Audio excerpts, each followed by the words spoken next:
मंगलाचरण के लिए सभी सावधान हो जाएं।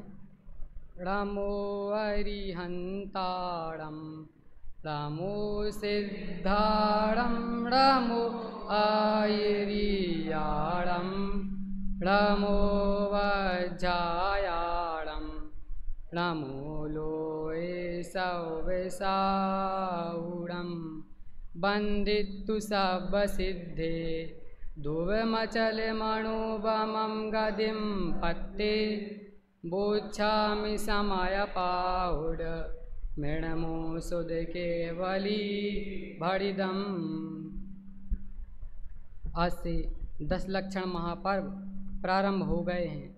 इन 10 लक्षण प्रारंभ के 10वें दिन तक हम 10 धर्मों को अंगीकार करने का प्रण लेते हैं और सभी कसायों को दूर करने का प्रयत्न करते हैं। यहाँ पर जितने भी बैठे हैं लोग सभी ने बालबोध पाठमाला 2 का अध्ययन अवश्य ही किया होगा। बालबोध पाठमाला भाग 2 के जो दूसरा पाठ है ना, उसमें एक लाइन आपने पढ़ी होगी कि जो सभी कसाएँ हैं वे परिग्रह भी हैं और हिंसा भी हैं। सभी कसाएँ हिंसा भी हैं और परिग्रह भी हैं। देखिए, जैन धर्म में हिंसा और अहिंसा की चर्चा बहुत ही ज़्यादा व्यापक है। जैन धर्म में ही नहीं, अन्य धर्मों में भी हिंसा अहिंसा के बारे में बहुत उल्लेख प्राप्त होते हैं। जैन आचार्यों के हृदय में अहिंसा कूट कूट के भरी थी। उन्होंने अहिंसा पर अपनी लेखनी बहुत शास्त्रों में चलाई है, जिसके प्रमाण के माध्यम से हम आज अहिंसा और हिंसा विषय पर स्पष्ट तरीके से जानेंगे। देखिए, कई लोग उदाहरण देते हैं कि महात्मा गांधी ने हमारे देश को आज़ाद कराया। हाँ, आज़ाद कराया। उन्होंने बहुत सारे आंदोलन चलाए। सभी आंदोलन अहिंसात्मक ही थे, किसी में भी हिंसा नहीं हुई। हाँ, बिल्कुल सही बात है। और जगत में भी अन्य दर्शन के आप ग्रंथ उठा लें, अन्य धर्म के आप ग्रंथ उठा लें, उनमें भी आपको हिंसा अहिंसा की चर्चा मिलेगी। लेकिन मेरा आपसे ये कहना है कि जो जैन धर्म की अहिंसा है और अन्य जो जगत की अहिंसा है, उसमें ज़मीन आसमान का अंतर है। अपन की जो अहिंसा है, अहिंसा में आत्म परिणामों को सम्मिलित किया गया है। बहिरंग को नहीं, बहिरंग दृष्टि से नहीं देखा गया है, सीधा आत्म परिणामों को ही केंद्रित किया गया है। हमारे सामने आचार्य अमृतचंद्र देव द्वारा रचित पुरुषार्थ सिद्धि उपाय नामक ग्रंथारिराज विराजमान है। इस ग्रंथ को आचार्य अमृतचंद्र सूरी ने आज से लगभग 900 वर्ष पूर्व भारत की इसी भूमि पर बनाया था। इस ग्रंथ में उन्होंने श्रावक के आचरण के संबंध में बहुत स्पष्ट तरीके से खुलासा किया है। यह चरणानुयोग का ग्रंथ है। इसकी 44वीं गाथा चलती है। इसमें हिंसा और अहिंसा का स्वरूप बताया गया है। उस गाथा का हम यहाँ पर वाचन करेंगे। अप्रादुर्भावः खलु रागादीनां भवत्य हिंसेति तेषां मे बोत्पत्तिर्हिंसेति जिनागमस्य संक्षेपः। क्या कह रहे हैं? जिनागमस्य संक्षेपः। जैन धर्म का सार बता दिया इन्होंने 2 लाइनों में। देखिए, जैन धर्म है बहुत ही ज़्यादा व्यापक है। कितने शास्त्र लिखे गए हैं, तादाद 1000 की तादाद में आपको जैन धर्म के ग्रंथ मिल जाएंगे, हजारों टीकाएँ मिल जाएंगी, हजारों बड़े बड़े भाष्य मिल जाएंगे आपके लिए। लेकिन आचार्य अमृतचंद्र सूरी ने हमारे ऊपर उपकार किया और पूरे जैन धर्म का सार इन 2 लाइनों में बता दिया। उन्होंने क्या कहा? अप्रादुर्भावः खलु। देखिए, आप बहुत सारे ग्रंथों का अध्ययन करेंगे, 2 शब्द मिलते हैं यहाँ पर निश्चय के, और भी शब्द मिलेंगे, लेकिन 2 शब्द प्रमुखता से देखे जाते हैं। एक किल शब्द आता है और एक खलु शब्द आता है। यह निश्चय का द्योतक है, निश्चय नय का। निश्चय यानी सत्यार्थ, परमार्थ, भूतार्थ पर्यायवाची हैं। तो जो खलु शब्द है वो निश्चय का द्योतक है, अर्थात यहाँ पर निश्चय नय से हिंसा और अहिंसा को स्पष्ट कर रहे हैं। क्या कह रहे हैं? अप्रादुर्भावः खलु रागादीनाम। रागादीनाम आदि शब्द से क्या ग्रहण करना हमें? देखिए, आदि शब्द है, इसमें हमें सभी कसायों को ग्रहण करना है। क्रोध, मान, माया, लोभ, प्रमादि सभी को यहाँ पर राग आदि शब्द से ग्रहण किया गया है। निश्चय से हिंसा अहिंसा का स्वरूप बताते हैं। पहली पंक्ति में कहते हैं खलु रागादि नाम, निश्चय से क्रोध आदि विकारी परिणाम जो विभाव हैं उन सबको ग्रहण करना है राग आदि से। जितने भी विभाव हैं उनकी अप्रादुर्भावः, आ अर्थात नहीं, प्रादुर्भावः अर्थात प्रकट होना, उनकी आत्मा में उत्पत्ति नहीं होना ही भवत्य हिंसेति, भवती अहिंसा इति, वह ही अहिंसा है। और दूसरी पंक्ति में कहना तेषाम, तेषाम अर्थात जितने भी विकारी भाव हैं राग आदि, तेषाम मेव उत्पत्तिर, तेषाम एव उत्पत्ति, इन सभी विकारी भावों की आत्मा में उत्पत्ति होना ही हिंसा है और यही जैन धर्म का सार है। तो इतनी सी बात को पूरे जैन धर्म के सार को उन्होंने इन दो लाइनों में केंद्रित किया आचार्य ने। आप देखिए, आप हिंसा को और अहिंसा को किस दृष्टिकोण से देखते हैं? आप किसे हिंसा मानते हैं? कुछ दिनों पहले यूक्रेन रसिया पर युद्ध चल रहा था। रसिया देश है ना, रसिया क्षेत्रफल की दृष्टि से सबसे बड़ा देश माना जाता है और है भी। तो जो रसिया देश है वह तो विकसित देश है और यूक्रेन उसके समान तो नहीं, उससे थोड़ा नीचे है, ठीक है। तो रसिया ने अपनी पावर का इस्तेमाल करते हुए यूक्रेन पर बम पटक दिया। अरे अखबार में न्यूज आई, कितने लोग मारे गए? आपने कहा अरे कितने लोगों की हिंसा हो गई, कितने लोग मारे गए। आप क्या मृत्यु को हिंसा मानते हैं? देखिए, मृत्यु को हिंसा मानना सही नहीं है। क्यों सही नहीं है? यदि आपने मृत्यु को हिंसा माना तो फिर आपको जीवन को अहिंसा मानना पड़ेगा, क्योंकि दोनों आपस में विलोम शब्द है ना, परस्पर में। तो फिर आपने यदि मृत्यु को हिंसा माना तो आपको जीवन को अर्थात जन्म को अहिंसा मानना पड़ेगा, ठीक है। और दूसरी बात यह है कि आपने यदि मृत्यु को हिंसा माना तो फिर हिंसा कभी समाप्त नहीं हो सकती। क्यों नहीं हो सकती? कि देखिए, मरणम प्रकृति शरीरिणाम, मरणम प्रकृति शरीरिणाम, मतलब जो व्यक्ति संसार में आता है उसे एक ना एक दिन इस संसार छोड़ के मर के एक ना एक दिन जाना पड़ता है, मतलब उसका मरण होना निश्चित है। यदि उसका मरण होगा तो हिंसा तो कभी अभाव नहीं हो सकता। तो यहाँ पर भी मृत्यु को हिंसा मानना उचित नहीं है। चलिए, ये तो बात हुई। और पाप कितने होते हैं? 5 होते हैं पाप। देखिए, पहला पाप कौन सा है? हिंसा। यदि हम थोड़ी पीछे जाएं, आचार्य की बात को लें, 42वीं गाथा पर जाएं, तो आचार्य ने कहा कि 5 पाप हिंसा हैं, ऐसा कह रहे हैं आचार्य। 5 पाप को हिंसा बता रहे हैं आचार्य। हम तो अभी तक हिंसा सबको अलग अलग जानते हैं, लेकिन आचार्य ने सबको हिंसा कहा। गाथा का वाचन करता हूँ यहाँ से। आत्म परिणाम हिंसन हेतुत्वा सर्वमेव हिंसयितात अनृत वचनादि केवलम उदाहरतम शिष्य बोधाय।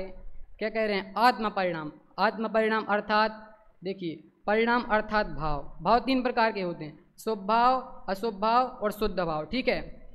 आत्म परिणाम, आत्म परिणाम अर्थात बीतरागी भाव, जो आत्मा का स्वभाव है, जीव का स्वभाव है, वह क्या है? शुद्ध भाव। शुभ और अशुभ नहीं है। शुभ और अशुभ क्या है?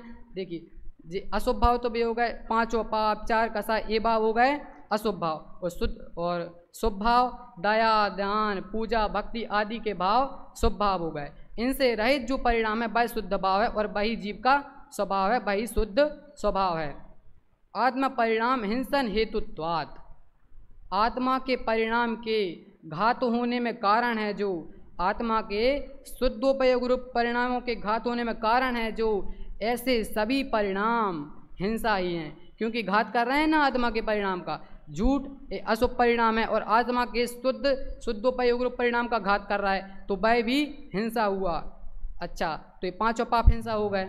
तो हमने तो अभी तक 5 पाप अलग अलग पढ़े हैं, तो फिर ऐसे बांट के क्यों कहे? सबको एक ही में डाल देते, हिंसा ही कह देते सबको अलग अलग क्यों कहा यहाँ पर? तो दूसरी लाइन में आचार्य उत्तर देते हुए कहते हैं, अनृत वचनादि केवलम उदाहरतम शिष्य बोधाय। शिष्यों को समझाने के लिए कहे हैं, अर्थात जो शिष्य हिंसा के विशेष को नहीं जानते हैं उनके लिए हिंसा के उदाहरण स्वरूप इनको अलग अलग करके विभक्त करके कहा गया है, ठीक है। और आचार्य ने इस ग्रंथ में हिंसा और अहिंसा को सीधा आत्म परिणामों से जोड़ा है। कई लोगों के मन में ये सवाल रहता है कि मैं क्या दूसरे को कर सकता हूँ, दूसरे का कर सकता हूँ या नहीं कर सकता। अकर्तावाद चल रहा है कि प्रैक्टिकल है, अकर्तावाद की नहीं है। इस विषय में थोड़ी चर्चा कर लेते हैं, क्योंकि हिंसा अहिंसा से ही संबंधित विषय है। 2 मिनट में देखिए, आप डॉक्टर होता है ना, डॉक्टर क्या सोचता है कि मैं पेशेंट को बचा लूँगा। 1-2 महीने से अच्छी सर्जरी कर रहा है, बहुत पैसे लग रहे हैं, बहुत सर्जरी की तुमने, लेकिन अब उस जीव का आयु कर्म शेष नहीं था, तो अब उसका मरण हो गया। तुम उसको बचाने में कहाँ समर्थ रहे? तुम कुछ कर भी नहीं सकते। और तुम्हारी ये मारने की बचाने की भावना है ना, यह मिथ्यात्व है, और मिथ्यात्व तो महापाप है। तुम उसको बचा नहीं सकते। और आयु शेष रहती है तो तुम्हें कोई मार भी नहीं सकता। अभी कभी एक अखबार में न्यूज़ भी आई थी, आप ध्यान दियो, देखिए उसमें बताया था कि बॉर्डर पर लड़ाई होती है, एक जंग हुई यूक्रेन और उसी रसिया की थी कि बहुत सा युद्ध में बहुत सारे सैनिक मारे गए, कुछ तो एक दो गोली खाकर ही मारे गए, लेकिन एक सैनिक था जिसको 36 गोली लगी, लेकिन फिर भी वह जीवित रहा। 36 गोली खाने के बाद भी वह जीवित रहा। क्यों? क्योंकि आयु कर्म शेष था। यदि जन्म और मरण है ये पराधीन क्रिया नहीं है, ये स्वाधीन है। समाजसार में भी आचार्य कुंद देव ने भी कहा है क्या, जो मरे या जो दुखी हो बे सब कर्म के उदय से, मैं मारता या मैं दुखी करता मारता, यह बात क्यों मिथ्या ना हो, जो ना मरे या दुखी ना हो बे सब कर्म के उदय से, ना दुखी करता मारता, यह बात क्यों मिथ्या न हो। आचार्य कुंद देव ने कहा है। क्या कहा है? कौन सी गाथा में? समाजसार की गाथा में कहा है। मैंने पद्यानुवाद का वाचन किया है। 257वीं और 258वीं गाथा में कहा है। क्या कहा है? कि जो जीव मरता है या जो जीव दुखी होता है वह अपने द्वारा पूर्ववार्जित कर्मों के द्वारा ही होता है। और तुम ऐसा कहो कि मैंने मारा या मैंने उसको जिलाया, तो यह तुम्हारा अभिप्राय क्या मिथ्या तो नहीं है? अर्थात अवश्य ही मिथ्या है, क्योंकि तुम किसी को ना मार सकते हो ना जिला सकते हो। जैन द्रव्य का अडिग सिद्धांत है ना, एक द्रव्य दूसरे द्रव्य का नहीं कर सकता। यदि तुमने सोचा कि तुमने कहा कि मैंने नहीं मारा, मैंने उसको दुखी नहीं किया, अरे उसका कर्म ही ऐसा था कि उसे दुखी नहीं होना था, उसे मरना ही नहीं था, तुम्हारे अभिप्राय की यहाँ बात ही कहाँ से आई? तुम्हारी यह भावना मिथ्यात्व की पोषक है, तो तुम्हें यहाँ मिथ्यात्व का बंध होगा। और मिथ्यात्व वही विभाव परिणाम है, वह आत्मा के शुद्धोपयोग रूप परिणाम का घात करता है, इसलिए वह हिंसा है, महापाप है, संसार में डालने वाला है। हिंसा अहिंसा की चर्चा बहुत व्यापक है। आप जैन धर्म में तो इसकी चर्चा मिलती है। अन्य दर्शनों के प्रमाणों का भी हम संक्षेप में उल्लेख करेंगे, ज़्यादा गहराई में नहीं जाएंगे विषय की, क्योंकि हमें अन्य दर्शनों के भी लोग कहते हैं कि आप किसी भी दर्शन का ग्रंथ उठा लीजिए, आपको हिंसा अहिंसा की चर्चा मिलेगी, और अहिंसा को बहुमानित करने वाले आपको बहुत शब्द मिलेंगे, बहुत उपमाएँ मिलेंगी कि अहिंसा को बहुमानित किया गया है। हम उनके प्रमाण भी जानेंगे संक्षेप में, लेकिन अब इसकी 43वीं गाथा है ना, हम 43वीं गाथा को यहाँ गौण करते हैं। जो 43वीं गाथा है और प्रवचन सार पर तत्व प्रदीका टीवी का लिखी है आचार्य अमृतचंद्र देव ने ही। अमृतचंद्र आचार्य ने जो यहाँ लिखा है भाई तत्व प्रदीपिका टीका में भी लिखा है, बिल्कुल इसी प्रकार का भाव व्यक्त किया है वहाँ भी, और ऐसा ही भाव आचार्य उमा स्वामी ने तत्वार सूत्र में भी ग्रहण किया है। हम संक्षेप में तत्वार सूत्र के आधार से इसको समझ लेते हैं। क्या कहा है? प्रमत्त योगाद प्राणव्य व्यापरोपणम हिंसा, अर्थात प्रमाद के योग से अपने या पराये भाव प्राणों का या द्रव्य प्राणों का घात होना ही हिंसा है। देखिए मुनिराज चलते हैं, मुनिराज कितने 4 हाथ आगे की भूमि को देख करके चलते हैं ईरिया समिति से। अब वे तो गमन कर रहे हैं, भी सावधानी पूरी रखें कि मेरे द्वारा कोई जीव मेरे पाँव के नीचे नहीं आ जाए, पूरी सावधानी रखें, उनको प्रमाद नहीं आ रहा है, मुनिराज चल रहे हैं, ठीक है। यदि कोई जीव गलती से भी आ जाए और वह मर जाए तो क्या मुनिराज को हिंसा होगी? नहीं होगी। क्यों नहीं होगी? कि मुनिराज को तो प्रमाद था ही नहीं, प्रमाद अर्थात कसाय थी ही नहीं, और वह जीव मरा तो मुनिराज के पैर की वजह से नहीं मरा, उसका तो आयु कर्म ही उतना था, उस समय खत्म हुआ था, इसलिए वह जीव मरा।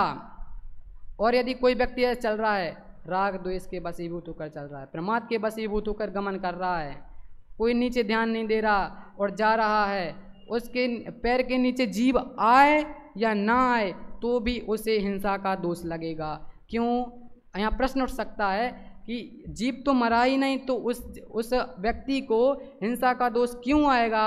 देखिए जो व्यक्ति चल रहा है ना, उसके मन में क्या है? प्रमाद के वशीभूत। प्रमाद अर्थात असावधानी है, कसाय है, तो कसाय के कारण अपने आत्मघात तो उसका पहले ही होगा, तो हिंसा का दोष तो पहले ही लग गया ना, भले ही परघात नहीं हुआ हो तो इसको हिंसा का दोष इस प्रकार से लग ही जाता है।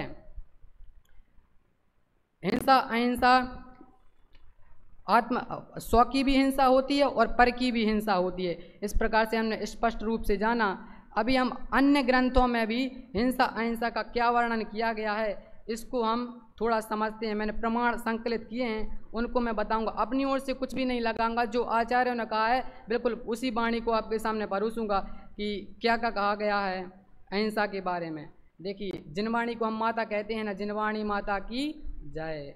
जिनवाणी को माता कहते क्यों कहते हैं? कुछ दिनों पहले गोष्ठी हुई थी, उसमें आया था जिनवाणी का मातृत्व की। जिनवाणी को माँ कहते हैं कि जो सम्यक दृष्टि को जन्म दे, इसीलिए उसे जिनवाणी कहते हैं।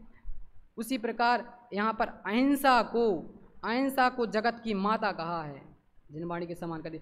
अहिंसा को जगत की माता कहा है किसने? सुबचंद्राचार्य ने। कहाँ? ज्ञानार्णव के 8वें अधिकार की 22वें श्लोक में कहा है।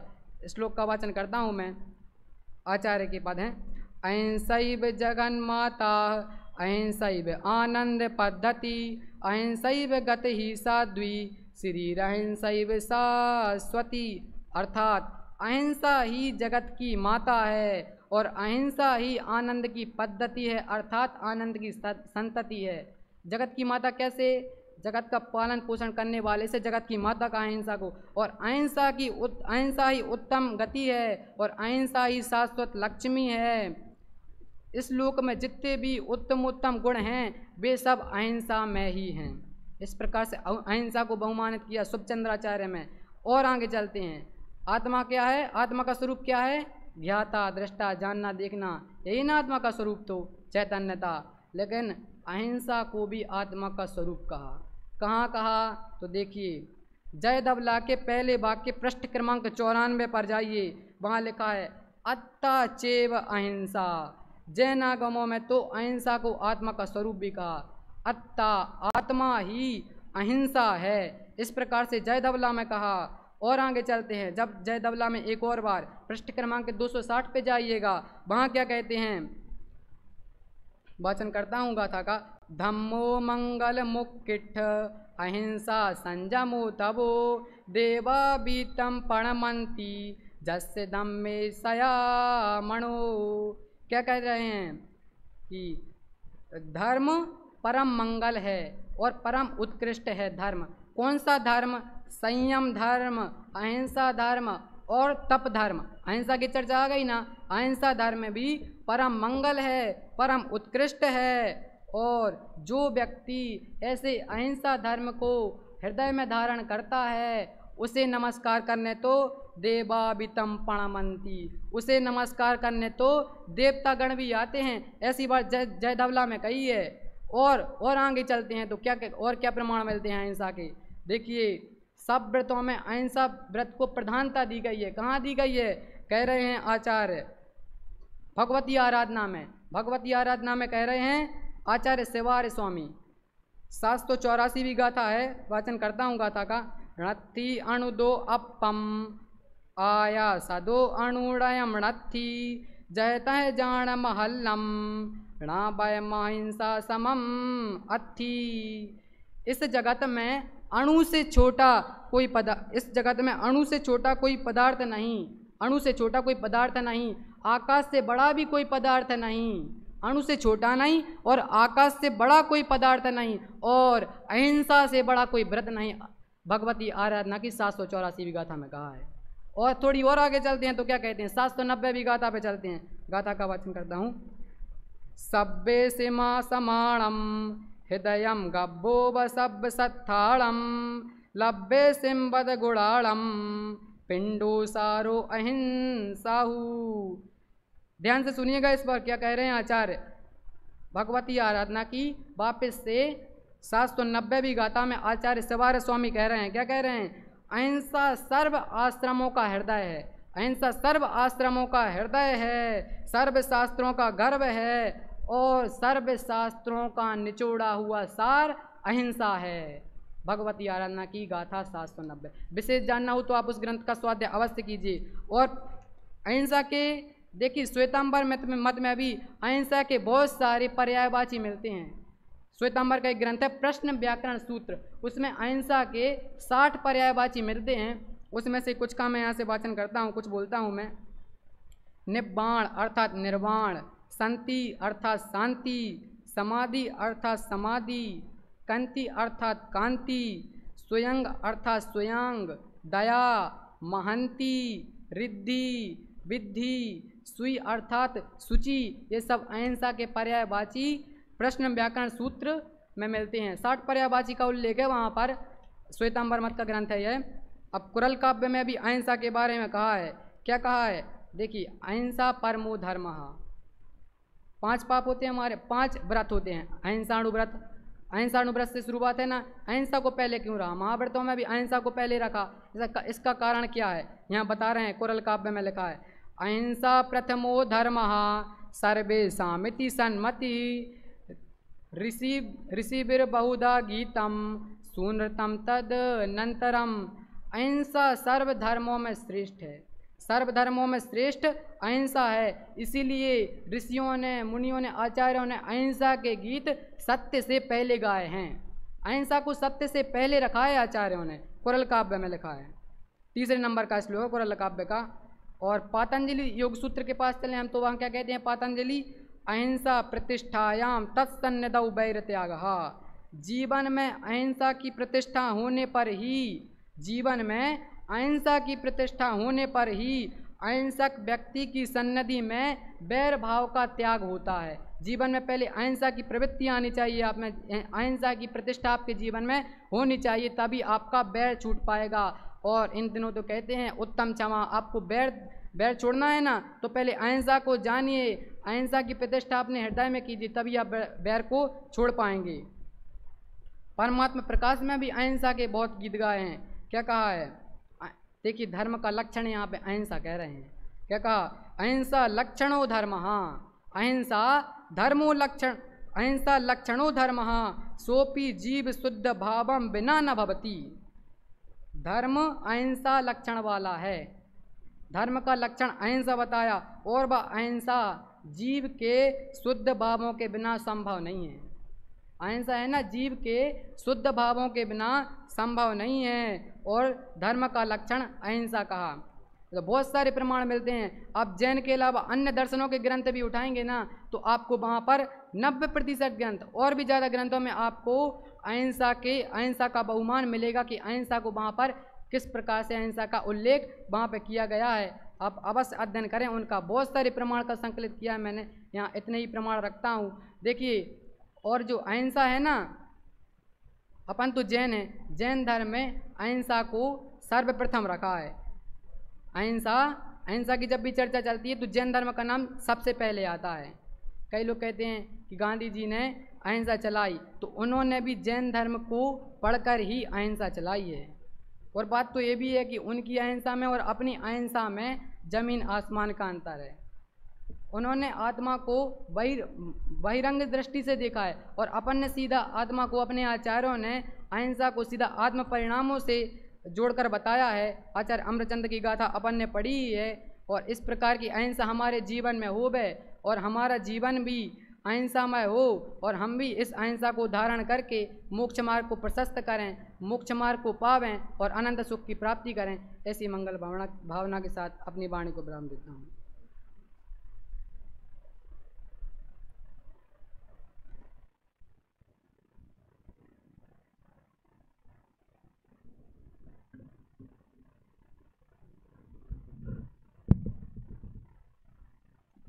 दस लक्षण महापर्व के अवसर पर शास्त्री वर्ग वाले चूँकि बाहर जाते हैं प्रवचनार्थ, तो यहाँ उपाध्याय वरिष्ठ को छात्र प्रवचन के लिए मौका दिया जाता है। आज ये दूसरे वक्ता थे जिनको ये मौका दिया जा रहा है। अरिहंत जैन बंडा, इन्होंने अहिंसा विषय लिया था और अहिंसा विषय पर अपना व्याख्यान किया। विषय की तैयारी आपने बहुत अच्छी की थी, साथ में जो स्पष्टीकरण आप कर रहे थे उस स्पष्टीकरण से और अन्य ग्रंथों के प्रमाण आदि जो आप प्रस्तुत कर रहे थे उससे ऐसा लग रहा था कि आपने काफ़ी अच्छी तैयारी की है और आपके अंदर एक विषय की पकड़ भी है और उसी के आत्मविश्वास के साथ साथ यहाँ पर अपना विषय रखा। आगे भविष्य में आपके लिए ऐसे ही हम मंगल भावना करते हैं कि आप ऐसे विषयों को ग्रहण करते हुए आप एक अच्छे विद्वान बने। इसी भावना के साथ अब मैं संयम भैया से निवेदन करता हूँ कि वे देवागम स्तोत्र पर अपना व्याख्यान प्रस्तुत करें।